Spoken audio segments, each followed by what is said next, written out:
विद्यार्थियों को नमस्कार। मैं उमेश माथुर क्लासेज ऑनलाइन पर आपका स्वागत करता हूं। आप पढ़ रहे हैं वेक्टर कैलकुलस सदिश कलन।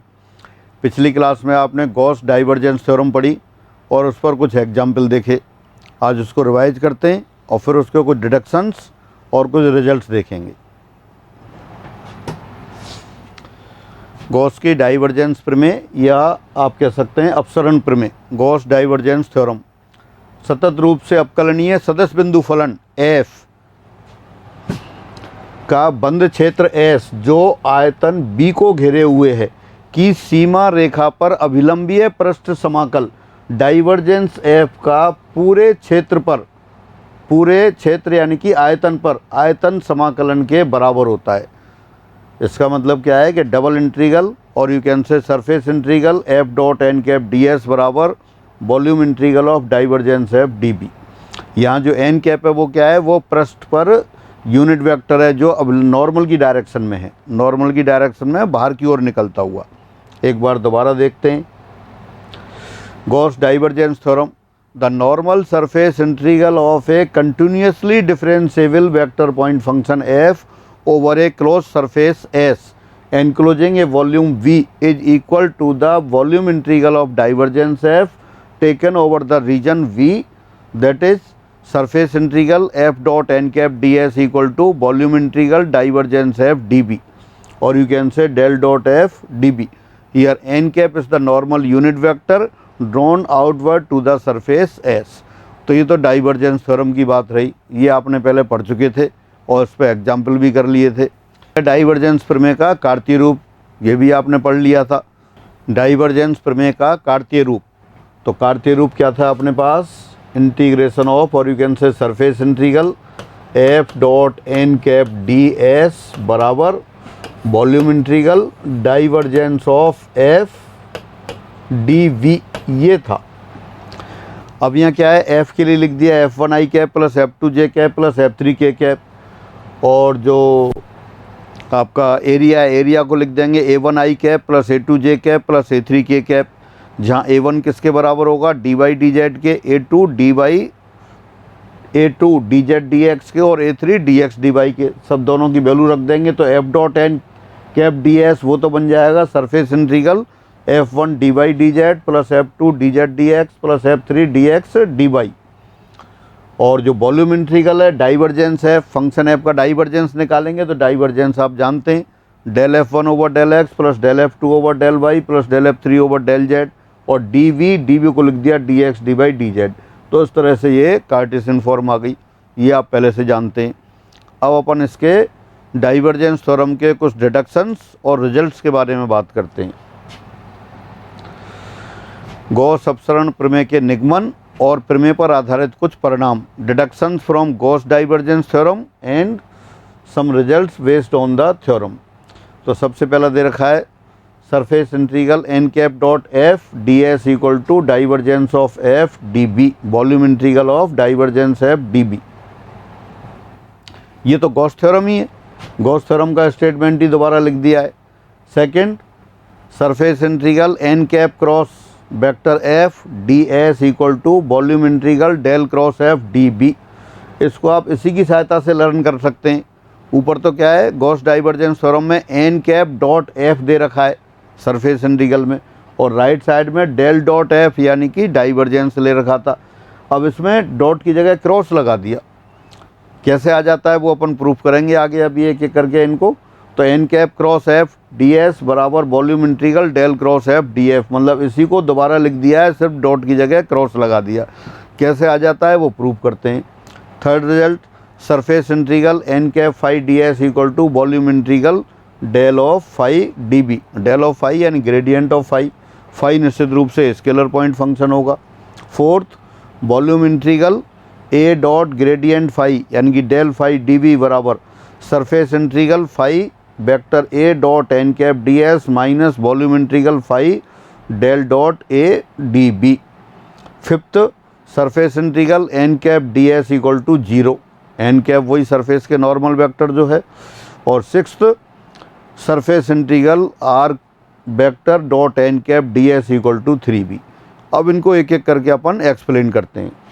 91 यदि किसी बंद पृष्ठ S से घिरा आयतन V और सतह S पर अवलंब के अनुदेश इकाई सदिश n कैप है, तब surface integral n cap dot f ds equal to volume integral del dot f और you can say divergence f।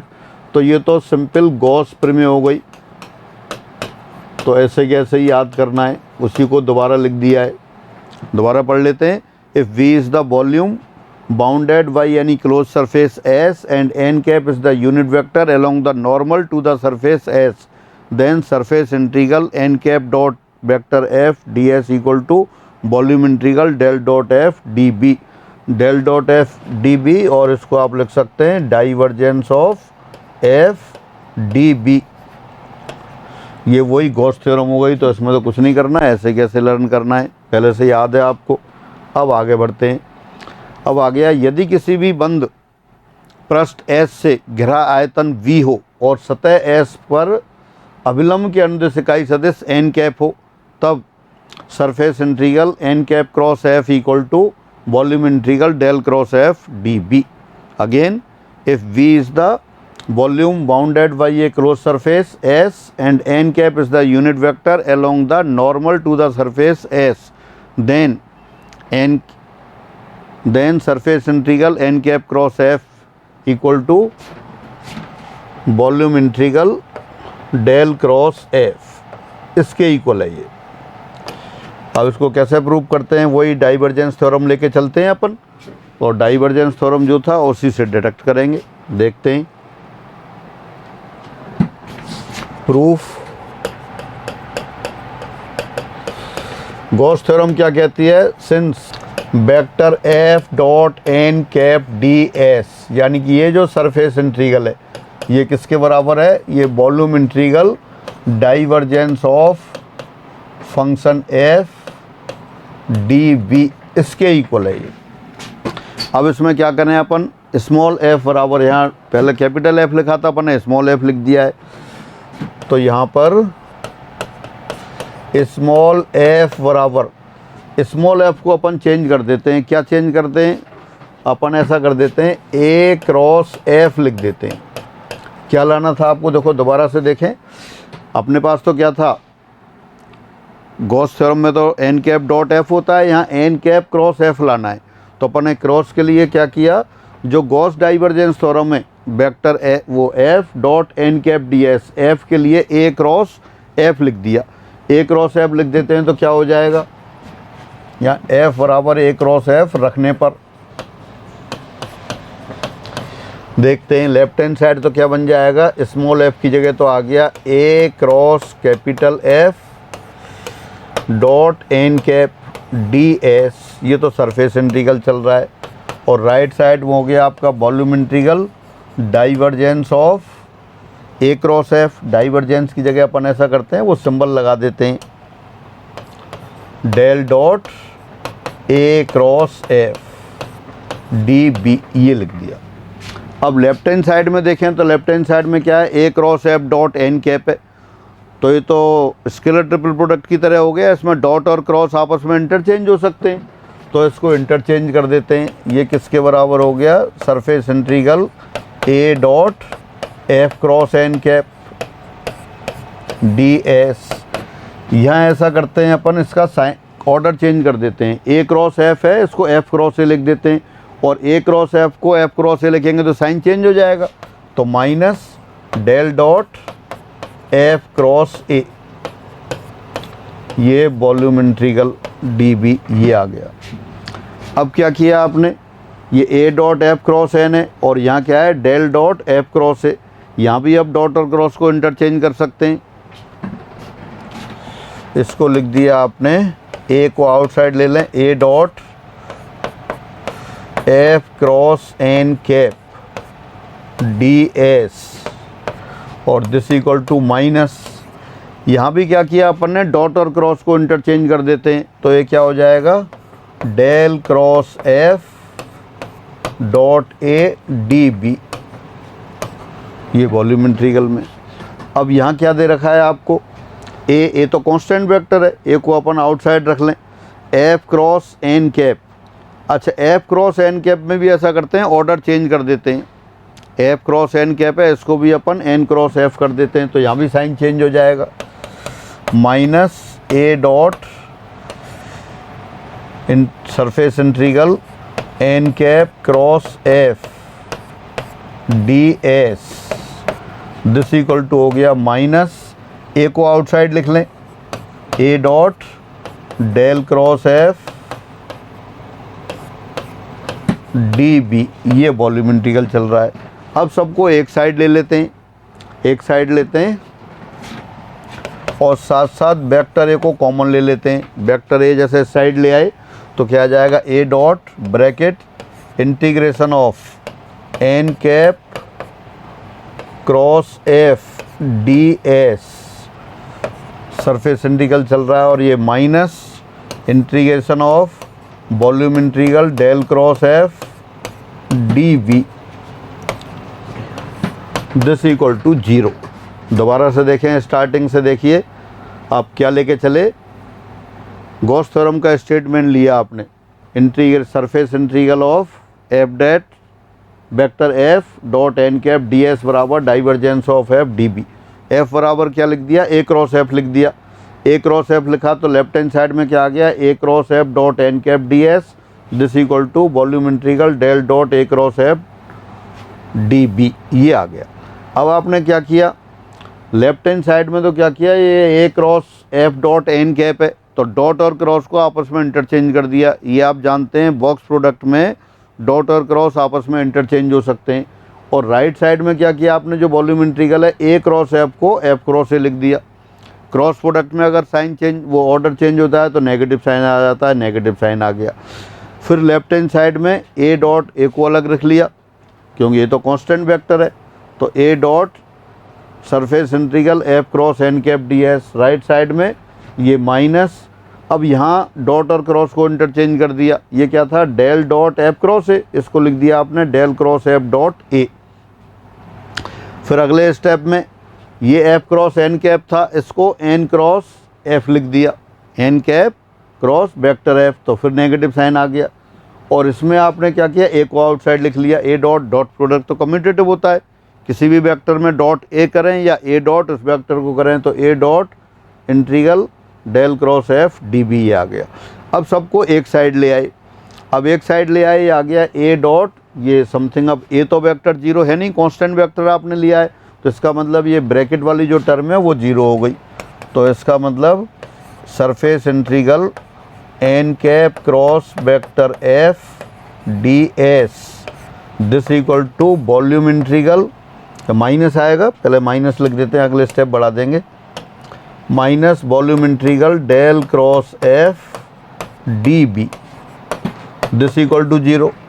अब ट्रांसफ़र कर दिया नेगेटिव साइन वाले को राइट साइड में, तो फाइनली क्या आ गया आपके पास, फाइनली आ गया surface integral N cap cross F D S, this equal to volume integral del cross vector F D B. यही आपको प्रूफ करना था। याद तो आपने पहले किया ही था, याद कैसे कर रहे थे, सर्फ जो गॉस थ्योरम में वहाँ तो एन कैप डॉट एफ था, surface integral N cap dot F ये था, और volume integral del dot F था, डाइवर्जेंस का था। अब यहाँ कर्ल आ गया, तो ये प्रूफ हो गया आपका। एक बार स्टार्टिंग से देखते हैं दोबारा से, देखिए क्वेश्चन देख लें दोबारा, रिजल्ट क्या था, यदि किसी भी बंद पृष्ठ एस से गहरा आयतन वी और सतह एस पर अभिलंब के अनुदिश इकाई सदिश एन कैप हो, तब surface integral N cross F D S equal to volume integral del cross F D B इसके बराबर है ये। तो ये याद करने के लिए तो क्या किया अपन ने, डॉट को क्रॉस से रिप्लेस कर दिया, उसमें गॉस थ्योरम में इस तरह से याद रखा।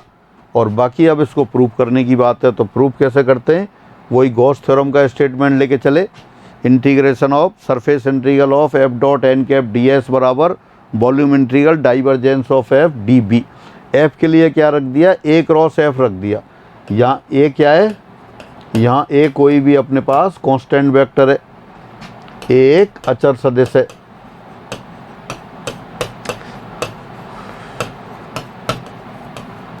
तो एफ के लिए ए क्रॉस एफ लिख दिया, तो लेफ्ट हैंड साइड में आ गया surface integral A cross F dot N cap D S बराबर volume integral del dot A cross F D B.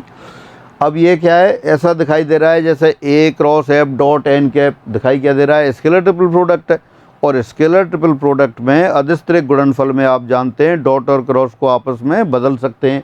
तो आपने यहाँ क्रॉस की जगह डॉट, डॉट की जगह क्रॉस लगा दिया, A dot F cross N cap D S.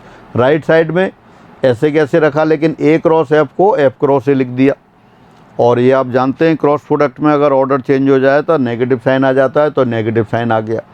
फिर अगले स्टेप में क्या किया, यहाँ इसको लिख दिया surface integral F cross N cap D S और ए से डॉट प्रोडक्ट ए को आउटसाइड लिख लिया। और राइट साइड में क्या किया आपने, डॉट और क्रॉस को फिर इंटरचेंज कर दिया। ये भी स्केलर ट्रिपल प्रोडक्ट है। स्केलर ट्रिपल प्रोडक्ट में क्या होता है, ए डॉट बी क्रॉस सी या ए क्रॉस बी डॉट सी, इस तरह से। तो यहाँ डॉट और क्रॉस को इंटरचेंज कर दिया, कोई फ़र्क नहीं पड़ता, ऐसे कैसे आ गया।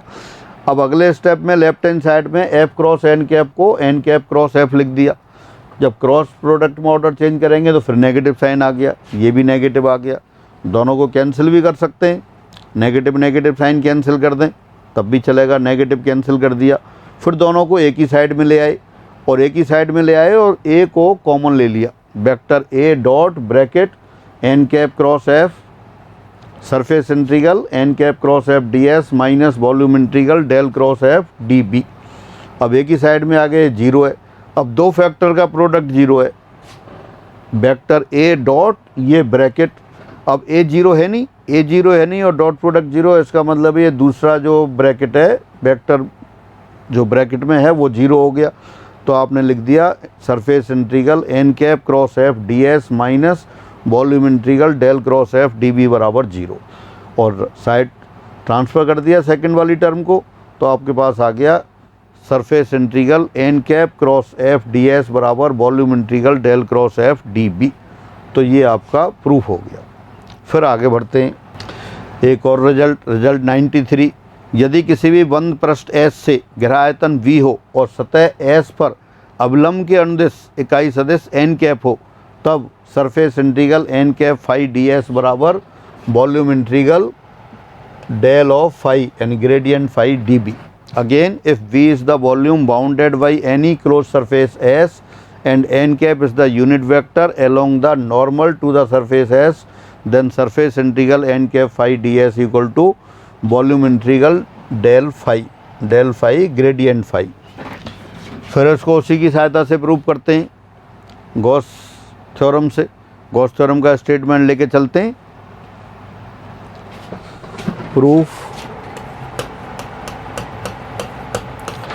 सिंस आप जानते हैं गॉस थ्योरम क्या होती है, vector F dot N cap D S surface integral, और ये किसके बराबर है, ये volume integral del dot F D B इसके बराबर है। अब इसमें ऐसा करते हैं, एफ बराबर पहले तो क्या लिखा था, ए क्रॉस एफ लिखा था, अब एफ बराबर ए फाई लिख देते हैं। माना या माना क्या वैसे ही रख देते हैं। यहाँ वेक्टर एफ बराबर ए फाई, वेक्टर ए फाई रखने पर क्या प्रूफ करना था वो आप देख लें। इसमें आपके पास ये था N cap phi D S बराबर ग्रेडियंट फाई डी बी, तो इसके लिए क्या किया है आपने, एफ बराबर ए फाई रख दिया है, ए फाई रख दिया है, बस इसी से करते हैं अपन इसे। तो लेफ्ट हैंड साइड में क्या आ गया, A phi vector A phi dot N cap D S, और राइट साइड में क्या आ गया, volume integral divergence of A phi D B. अब डाइवर्जेंस ऑफ एफ आई ये तो आपने पहले किया हुआ है। डाइवर्जेंस ऑफ एफ आई क्या होता है, phi into divergence of A plus vector A dot gradient phi. ये मैं अलग से लिख देता हूँ आपको एक बार।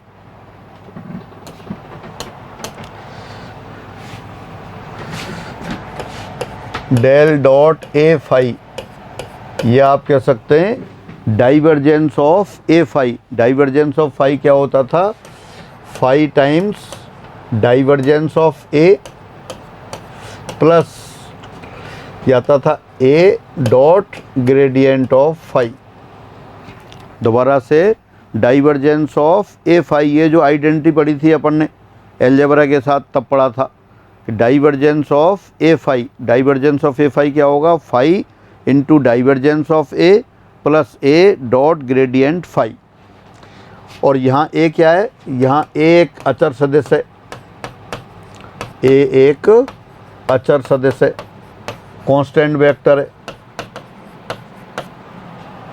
तो देखिए फिर अपने क्वेश्चन पर आते हैं, ये लिख दिया आपने यहाँ del dot A phi, del dot A phi क्या लिखा आपने, पहले तो लिखेंगे आप phi into divergence of A plus A dot gradient of phi, और ये वॉल्यूम इंटीग्रल डी वी। और ग्रेडियंट ऑफ ये डाइवर्जेंस ऑफ कांस्टेंट वेक्टर वो तो जीरो होता है, तो इसको जीरो रख देते हैं। This equal to volume integral, पहली वाली जो टर्म है वो तो फाई इंटू जीरो हो गई plus A dot gradient of phi, ये हो गया डी वी। तो ये किसके बराबर हो गया, ये हो गया volume integral A dot gradient phi D V. अब लेफ्ट हैंड साइड में क्या दे रखा है, लेफ्ट हैंड साइड में दे रखा है आपको vector A phi into N cap. तो इसमें से अपन ने क्या किया, यहाँ इसको लिखा ए आउटसाइड लिख लिया, A dot phi N cap D S. तो ये फाइनली किसके बराबर हो गया, यहाँ पर ये ए डॉट इंटीग्रेशन बल्कि surface integral phi N cap D S. अब दोनों टर्म को एक ही साइड ले आए आप, और एक ही साइड लाने के साथ साथ वेक्टर ए कॉमन ले लिया। तो क्या आ गया, surface integral phi N cap D S minus volume integral gradient of phi D V equal to zero. अब फिर वही पहले वाला concept, A dot something equal to zero, A constant vector है, जीरो है नहीं तो ये ब्रैकेट वाली term zero. This implies in surface integral phi N cap D S minus volume integral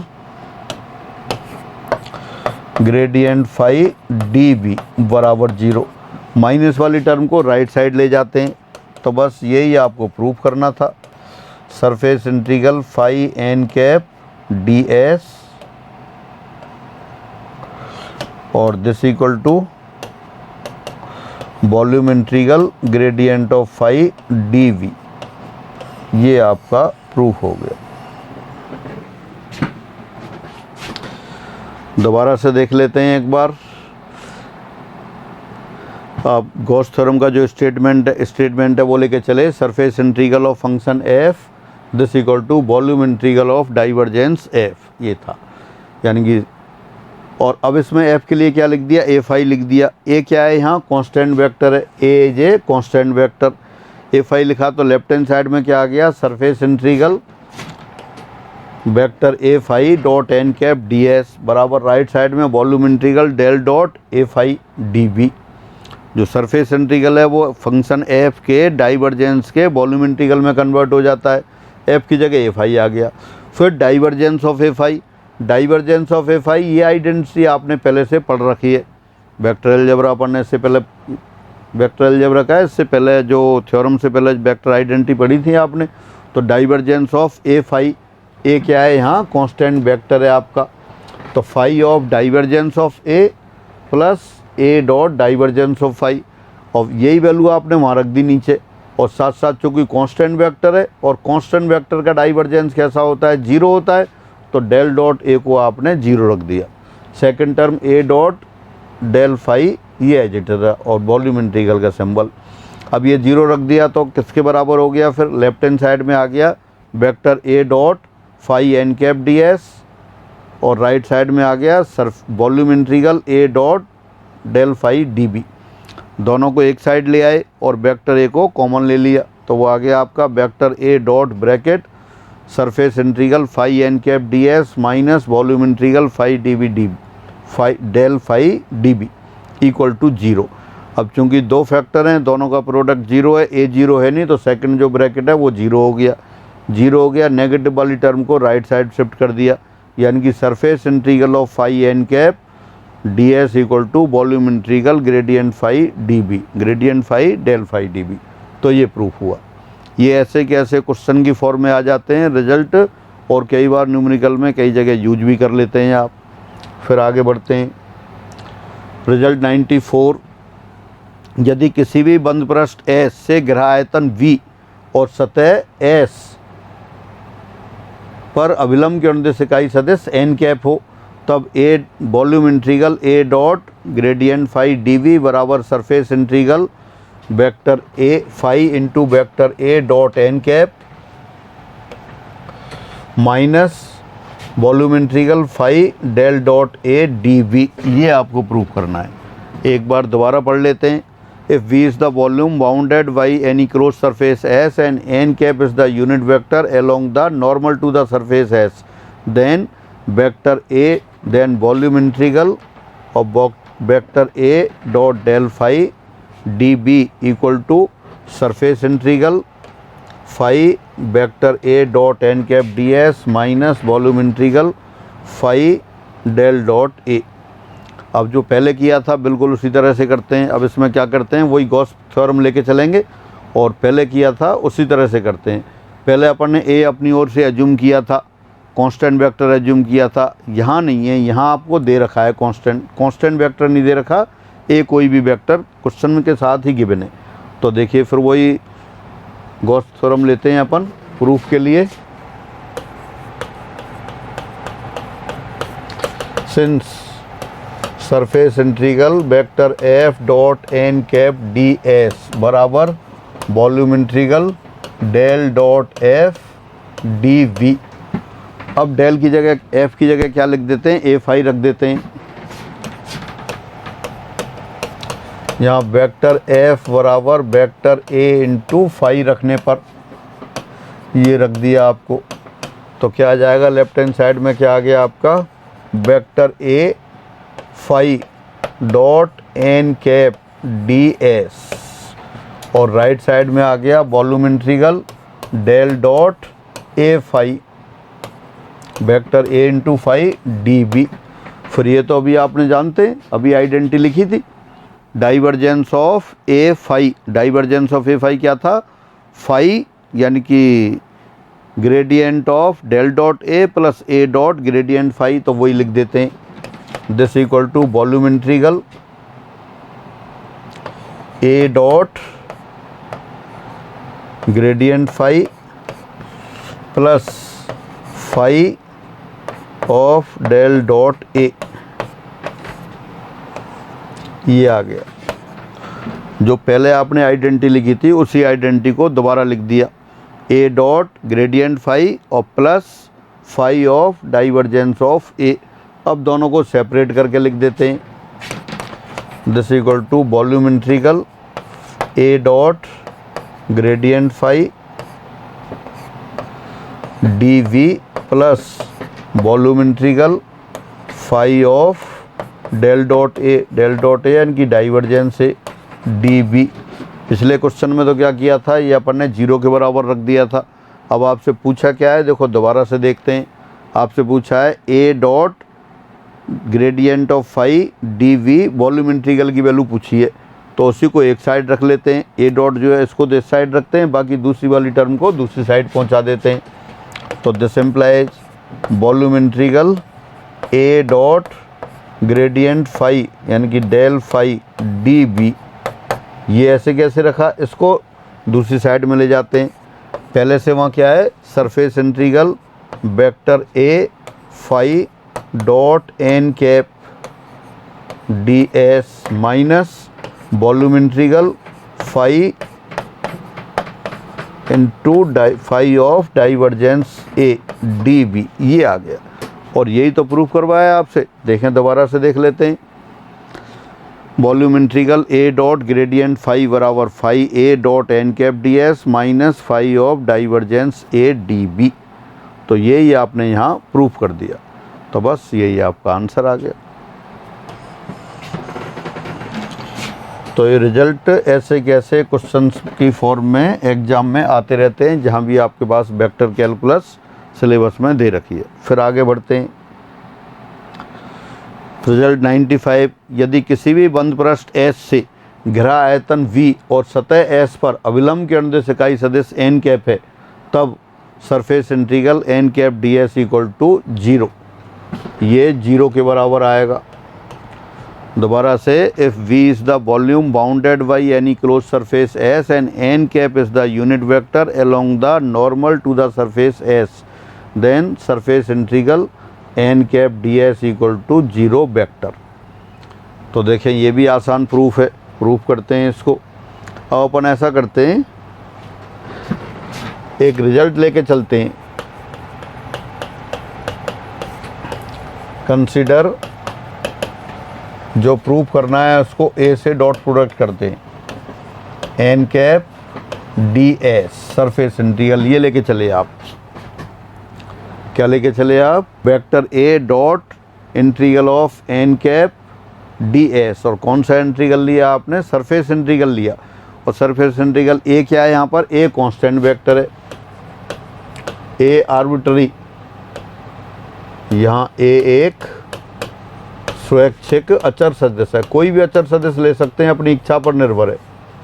स्वैच्छिक अचर सदिश है, आर्बिट्ररी कांस्टेंट वेक्टर है। आप कोई भी वेक्टर ले सकते हैं, 2i कैप ले सकते हैं, j कैप ले सकते हैं, कोई भी ले लिया आपने। तो ये किसके बराबर होगा? इसको लिख सकते हैं आप vector A dot n cap D S surface integral. और गॉस थ्योरम क्या कहती है? Surface integral f dot n cap D S वो बराबर हो जाती है डाइवर्जेंस ऑफ डी एफ के, डाइवर्जेंस ऑफ f के वॉल्यूम इंटीग्रल के। तो इसको अपन लिख देते हैं volume integral divergence of vector A D B. लेकिन A तो कांस्टेंट वेक्टर है, A कांस्टेंट वेक्टर है, कांस्टेंट वेक्टर का डाइवर्जेंस कितना होता है? 0। तो ये तो 0 आ गया। कांस्टेंट वेक्टर का डाइवर्जेंस कैसा होगा? 0। तो इसका मतलब कितना आ गया? अच्छा, अब ये इसका मतलब क्या है? ये आ गया आपका vector A dot n cap D S, यानी A डॉट ये सरफेस इंटीग्रल 0 के बराबर आ गया। अब दोनों का डॉट प्रोडक्ट 0 है, A 0 है नहीं, तो इसका मतलब क्या आ गया? ये 0 स्केलर आया है, तो ये बराबर क्या आ जाएगा? Therefore n cap D S surface integral n cap D S बराबर 0 वेक्टर। दो वेक्टर का डॉट प्रोडक्ट स्केलर 0 आ रहा है, A 0 है नहीं, कोई भी कांस्टेंट वेक्टर है, इसका मतलब दूसरा वेक्टर है वही कैसा होगा? 0 वेक्टर होगा। तो यही आपको प्रूफ करना था। देखें क्या था? यदि किसी भी बंद पृष्ठ S से घिरा आयतन B हो और सतह S पर अवलंब की दिशा में इकाई सदिश n कैप हो, तब surface integral n cap D S equal to 0। ये था। तो आपने इसको प्रूव करने के लिए क्या किया? ये रिजल्ट कंसीडर किया। Consider vector A dot integral n cap D S surface integral n cap D S ये लेके चले। अब A क्या है? कोई भी आर्बिट्ररी कांस्टेंट है, स्वैच्छिक अचर है, अचर सदिश है। तो इसको आपने इंटीग्रल के साथ ले लिया अंदर, A dot n cap D S. A dot n cap यहाँ वो गॉस थ्योरम लगा दिया आपने, डाइवर्जेंस थ्योरम लगा दी। Vector A dot n cap का जो सरफेस इंटीग्रल है वो डाइवर्जेंस ऑफ A के वॉल्यूम इंटीग्रल के बराबर होता है, तो ये लिख दिया। तो डाइवर्जेंस ऑफ A कांस्टेंट है, कांस्टेंट वेक्टर का डाइवर्जेंस 0 होता है, तो वो 0 आ गया।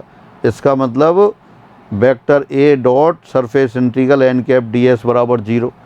दो वेक्टर का डॉट प्रोडक्ट 0, पहला वाला 0 है नहीं तो दूसरा ही 0 होगा, तो दूसरा 0 आपने कर दिया। तो ये आपका प्रूफ हो गया।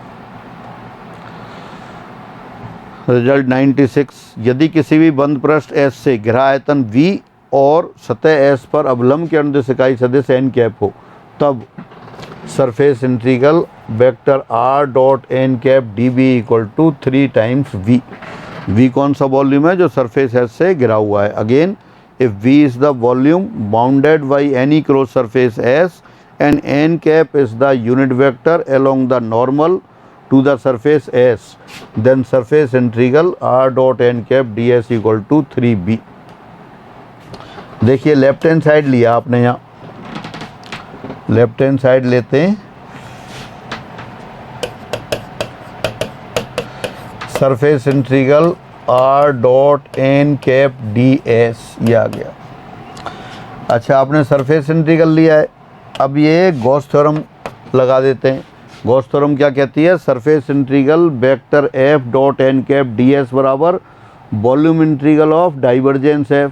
f के स्थान पर यहाँ क्या है? वेक्टर r है, तो ये volume integral divergence of r यानी कि del dot r D V. और r का डाइवर्जेंस तो जानते हो आप, r का डाइवर्जेंस r क्या होता है? रिकॉल करें, वेक्टर r बराबर होता है x I cap plus Y J cap plus Z K cap. इसका डाइवर्जेंस अपने निकाला था और वो याद कर रखा है, कितना है? 3 के बराबर है, तो ये लिख दिया आपने volume integral 3 into D B, तो ये तो 3 इंटू बी आ गया। यही प्रूव करना है। डाइवर्जेंस ऑफ आर सभी को याद होगा, जिनको याद नहीं है मैं एक बार फिर लिख देता हूँ। तो ये तो आपका रिजल्ट 96 ये प्रूफ हो गया। इसको लर्न करके भी रखना है, एग्जाम में भी आते रहते हैं। देखिए डाइवर्जेंस ऑफ आर बिल्कुल आसान, डाइवर्जेंस ऑफ आर यानी कि डेल डॉट आर, और डेल क्या था अपने पास? I cap del del X plus J cap del del Y plus K cap del del Z dot X I cap plus Y J cap plus Z K cap, ये था। अब dot product हो रहा है आई वाली term का आई से, जे वाली टर्म का जे से, के वाली टर्म का के से। तो क्या आई डॉट आई 1 हो गया, del del X of X, J dot J 1 हो गया, del del Y of Y, और फिर del del Z of Z. X का एक्स के रेस्पेक्ट में डिफ्रेंसिएशन 1, वाई का वाई के रेस्पेक्ट में 1, जेड का जेड के रेस्पेक्ट में 1, तो 3 आ गया। बेहद आसान। इस तरह की आइडेंटिटी और इस तरह के रिजल्ट आपने काफ़ी किए हैं और वो सारे आपने याद कर रखे हैं, तो इस तरह से ये प्रूफ हो गया। फिर आगे बढ़ते हैं, क्वेश्चन 97। अब ये एग्ज़ाम वाले क्वेश्चन आ गए। एग्ज़ाम वाले क्वेश्चन देखेंगे आप, बिल्कुल वही हैं। हाँ, यदि फाई अदिश बिंदु फलन है तो integral surface integral N cap phi D S बराबर है।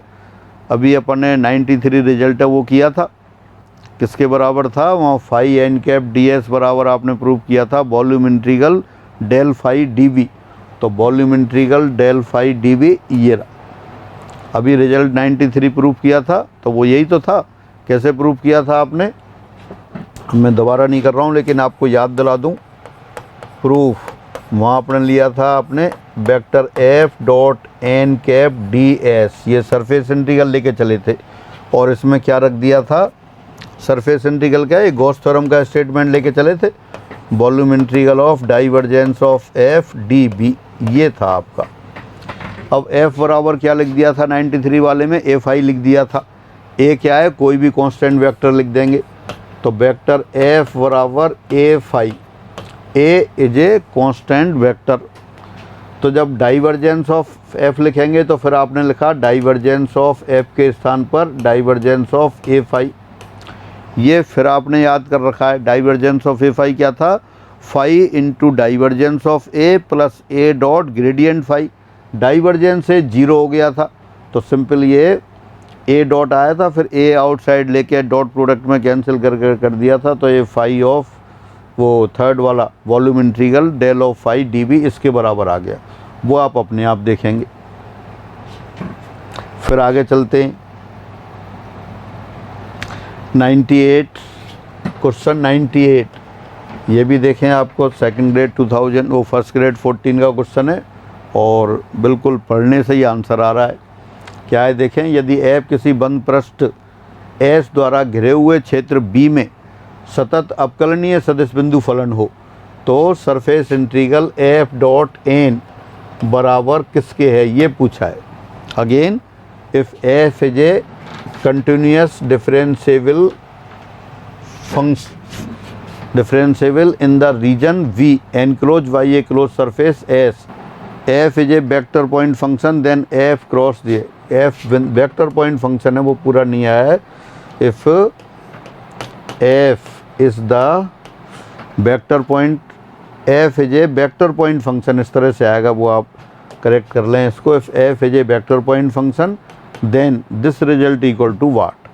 तो गॉस थ्योरम का स्टेटमेंट आ गया। गॉस थ्योरम का स्टेटमेंट क्या है, किसके बराबर होगा फिर ये? गॉस थ्योरम का स्टेटमेंट अभी कई बार लिखा आपने, F dot N D S, यानी कि ये सरफेस इंटीग्रल एफ के डाइवर्जेंस के वॉल्यूम इंटीग्रल के बराबर होता है उस रीजन वी पर। तो वॉल्यूम इंटीग्रल कहाँ दिख रहा है? डेल डॉट एफ ये दिख रहा है, volume integral del dot F D V. तो ये आंसर आ गया इसका सीधा सीधा। किससे आ गया? गॉस थ्योरम का स्टेटमेंट पूछ लिया सीधे सीधे। तो ऑब्जेक्ट टाइप क्वेश्चन में बहुत बड़े क्वेश्चन नहीं बनते, जो अपन ने डिस्कस किए हैं वो सारे क्वेश्चन हैं स्टैंडर्ड रिजल्ट की तरह, अपन उनको एक बार प्रूव कर लेंगे और फिर लर्न कर लेंगे। फिर आगे बढ़ते हैं। 99, यदि A एक अचर सदिश है तथा V एक अचर सदिश है तथा V एक बंद पृष्ठ S द्वारा घिरा हुआ आयतन है, तो surface integral n cap cross vector A cross vector R ये पूछा है किसके बराबर होगा। अभी अपन ने एक रिजल्ट और प्रूव किया था, एक बार और पढ़ लेते हैं। If A is A constant vector and V is the volume enclose by the close surface S, then the value of surface integral n cap cross vector A cross R is किसके equal है, ये देखना है।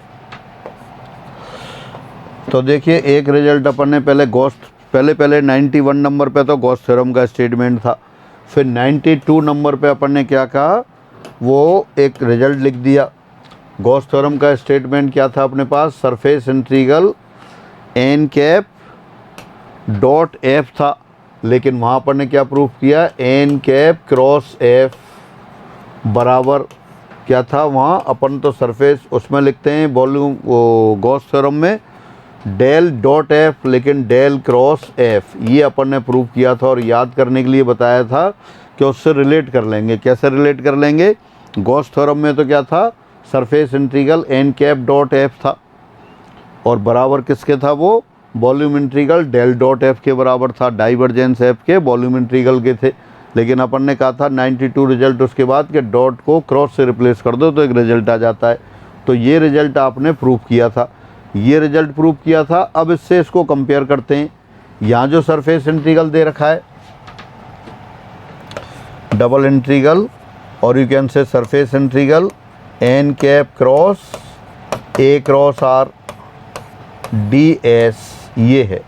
तो ये किसके बराबर हो गया? उस रिजल्ट की सहायता से जो वहाँ रिजल्ट लिखा है वॉल्यूम इंटीग्रल में बदल देते हैं, तो आ गया है वॉल्यूम इंटीग्रल। और डेल क्रॉस एफ के स्थान पर क्या आ जाएगा? यहाँ A क्रॉस R है तो A क्रॉस आ जाएगा, तो ये A क्रॉस R आ गया dB। अब ये रिजल्ट भी आपने पढ़ा है, याद करें। Curl of A cross R, del cross A cross R किसके बराबर होता है? ये आपको याद होगा, ये 2A के बराबर होता है। Curl of A cross R दोबारा भी प्रूव कर सकते हैं, पर अब आपको बहुत बार कर चुके हैं, ये 2 बार किया है कम से कम। Curl of A cross R 2A के बराबर होता है, तो 2A तो कांस्टेंट है, 2A आउटसाइड आ गया। और volume integral dV, volume integral फिर इसके लिए V लिख देते हैं, क्योंकि आपको दे रखा है जो सरफेस S से घिरे हुए जो रीजन है उसका आयतन कितना है? V है। यदि A एक अचर सदिश है तथा V एक बंद पृष्ठ S द्वारा घिरा हुआ आयतन है, तो ये वॉल्यूम इंटीग्रल किसके बराबर आ जाएगा? 2AB के बराबर आ जाएगा। तो वेक्टर A तो आपने आउटसाइड ले लिया था वॉल्यूम सिंबल से, तो ये सेकंड आंसर आ गया। दोबारा देख लें एक बार क्वेश्चन 99, यदि A एक अचर सदिश है तथा V एक बंद पृष्ठ S द्वारा घिरा हुआ आयतन है, तो surface integral n cap cross A cross R ds का मान है, ये पूछा है। तो सबसे पहले तो अपन ने वो रिजल्ट याद किया। कौन सा रिजल्ट है? एन कैप क्रॉस एफ वाला surface integral N cap cross F D S बराबर volume integral del cross F के बराबर आता है। तो ये आपने प्रूफ किया था 92 नंबर पे। 91 में तो गॉस थ्योरम का भी वो तो स्टेटमेंट था, फिर ये किया था। और कैसे याद कर रहे थे? गॉस थ्योरम में तो क्या आता है, एन कैप डॉट एफ का सरफेस इंटीग्रल आता है और वो surface integral del dot F के वॉल्यूम इंटीग्रल के बराबर होता है। तो यही रिजल्ट अपन ने काम में ले लिया। यहाँ क्या दे रखा है आपको, surface integral N cap cross A cross R. तो एन क्रॉस एफ की जगह ए क्रॉस आर है, तो अपन ने ये volume integral del cross A cross R लिख दिया। अब del cross A cross R ये आप जानते हैं, curl of A cross R कितने के बराबर होता है, 2a के बराबर। जिनको याद नहीं है वो दोबारा देख सकते हैं। तो 2a, और 2a को आउटसाइड लिखा, वॉल्यूम इंटीग्रल dv वो v के बराबर हो गया। तो finally 2ab 2 times vector a into V, ये आंसर आ गया। ऐसे बताने की आवश्यकता नहीं है, पर फिर भी मैं एक बार आपको लिख देता हूँ। Curl of A cross R यानी कि del cross A cross R. और ए क्रॉस आर, आर तो आप जानते हैं पहले से, आर बराबर तो क्या है, x I cap plus Y J cap plus Z K cap. और वेक्टर ए को आप एज्यूम कर लेते हैं A1 आई कैप प्लस A2 जे कैप प्लस A3 के कैप, ये आपने एज्यूम कर लिया। तो ए क्रॉस आर फिर लिख सकते हैं। तो therefore A cross R, A cross R कैसे लिख देंगे आप, डिटरमिनेंट की हेल्प से, सारणिक की सहायता से। ये आई cap J cap K cap, ए के कंपोनेंट लिख दिए आपने, A1 A2 A3, आर के कंपोनेंट लिख दिए एक्स बाई जेड। अब देखें आई वाला कंपोनेंट कितना हो जाएगा, A2Z minus A3 by I cap. फिर जे वाला कंपोनेंट, जे का कोफिशिएंट कितना आ जाएगा, ये आ जाएगा A3X माइनस A1Z जे कैप। और प्लस के वाला कंपोनेंट वो क्या आ जाएगा, A1 बाई माइनस A2X और ये के कैप, ये आ गया। ये ए क्रॉस आर आया। अब अपन कर्ल की बात करते हैं। तो कर्ल फिर वही सारणिक से लिख देते हैं, I cap J cap K cap, del del X del del Y del del Z. और यहाँ ये कंपोनेंट लिख देंगे। एक्स कंपोनेंट कितना है, मैं थोड़ा स्पेस बढ़ा दूँ, इसमें कम हो गया।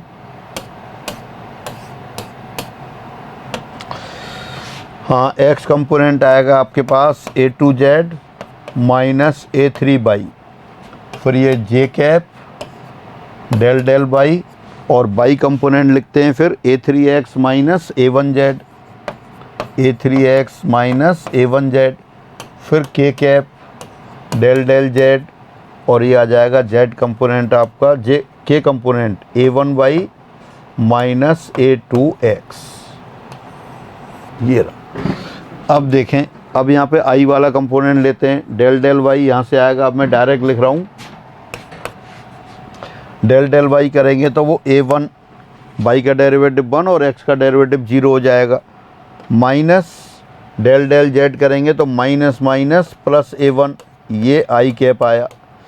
इसी तरह जे वाला कंपोनेंट लेते हैं फिर, del del Z of A2Z minus A3 by, वो A2, और एक्स के रेस्पेक्ट में इसका करेंगे तो minus minus plus A2, 2A2, ये जे कैप आ गया। और इसी तरह से A3 प्लस A3 के कैप आ गया। और यहाँ से 2A1 2A2 2A3 कंपोनेंट आ रहे हैं, तो 2 आउटसाइड ले लिया, कितना आ गया ये, A1 आई कैप प्लस A2 जे कैप प्लस A3 के कैप, और ये 2A के बराबर आ गया, 2 टाइम्स वेक्टर ए। तो therefore curl of A cross R बराबर 2A। ये क्वेश्चन का पार्ट नहीं है, अगर क्वेश्चन के साथ करेंगे तो बहुत लेंथी हो जाएगा। तो ये तो अपन को लर्न करके रखना ही था। दोबारा से देख लें क्या था अपने पास, यदि सदिश A एक अचर सदिश है तथा B एक बंद पृष्ठ S द्वारा घिरा हुआ आयतन है, तो n cross a cross r ds इसका मान पूछा था। तो पहले आपने क्या किया, पहले सरफेस इंटीग्रल को वॉल्यूम इंटीग्रल में चेंज किया। वॉल्यूम इंटीग्रल में फिर curl of a cross r आ गया, तो पहले a क्रॉस r कैलकुलेट किया, फिर उसका कर्ल निकाला, वो 2a के बराबर आता है और ये अपन लर्न करके रखते हैं। और 2a outside volume integral dv वो v के बराबर आ गया। और कर्ल कैसे किया, कर्ल आपने देख ही लिया, तो इसकी सहायता अब आपको आगे से ये लर्न रखना है। वैसे भी पहले से भी लर्न होगा, लेकिन जिन लोगों को नहीं था उनके लिए एक बार और डिस्कस हो गया। एक और question, question number 100, double integral f dot n cap ds का मान, जहाँ f बराबर दिस तथा s एक घन की सतह है जो x बराबर 0, x बराबर 1, y बराबर 0, y बराबर 1, z बराबर 0, z बराबर 1 से परिबद्ध है। Again value of double integral और you can say surface integral f dot n cap ds where f vector equal to 4xz i cap minus y square j cap plus yz k cap and s is the surface of the cube bounded by the planes x equal to 0, x equal to 1, y equal to 0, y equal to 1, z equal to 0, z equal to 1 is ये पूछा है। तो देखिए पहले तो surface integral को upon volume integral में change करते हैं गॉस थ्योरम से।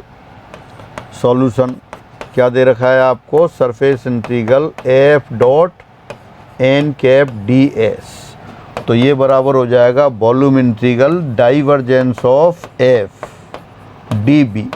तो पहले तो इसका डाइवर्जेंस कैलकुलेट करें अपन। डाइवर्जेंस यहीं साइड में कैलकुलेशन कर लेते हैं। देखिए डाइवर्जेंस ऑफ f यानी कि डेल डॉट वेक्टर f। अब डेल के लिए क्या लिखेंगे, i del del x plus j del del y, i del del x plus j del del y plus k del del z, और dot ये vector f लिख दिया आपने 4xz i cap plus minus y square j cap और plus yz k cap. अब i वाली term का i वाली टर्म से डॉट प्रोडक्ट करते हैं, तो i डॉट i तो 1 हो जाएगा। Del del x of 4xz कितना आ गया, ये 4z आ गया। Del del y of minus y square j dot j 1 हो गया, तो माइनस 2y आ गया।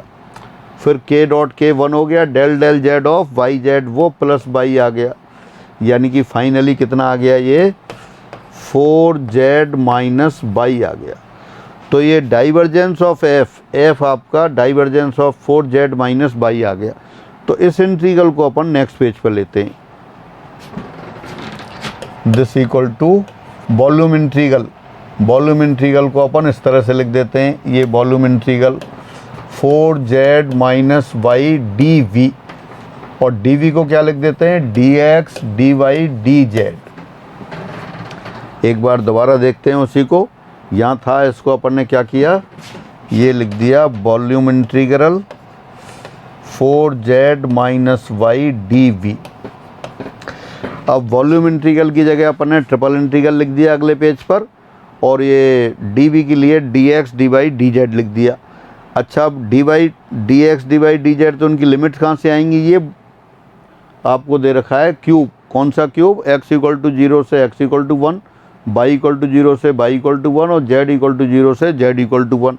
इसकी चाहें तो अपन इसके साथ फिगर बना सकते हैं। देखो मैं यहाँ बनाने की कोशिश करता हूँ।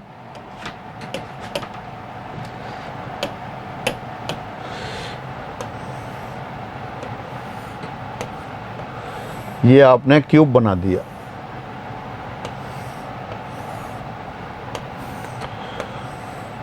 और उनकी जो प्लेन दे रखे हैं उन प्लेन की इक्वेशंस दे रखी है आपको।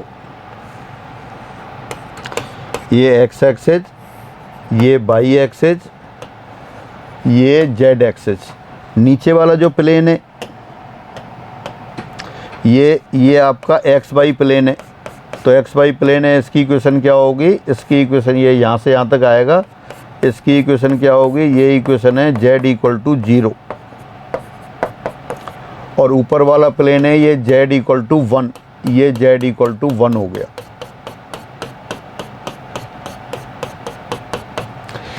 और जो एक्स जेड प्लेन है वो वाई इक्वल टू 0 होगा, और इधर आपका ये y इक्वल टू 1 होगा, y इक्वल टू 1 ये रहा, ये वाला प्लेन।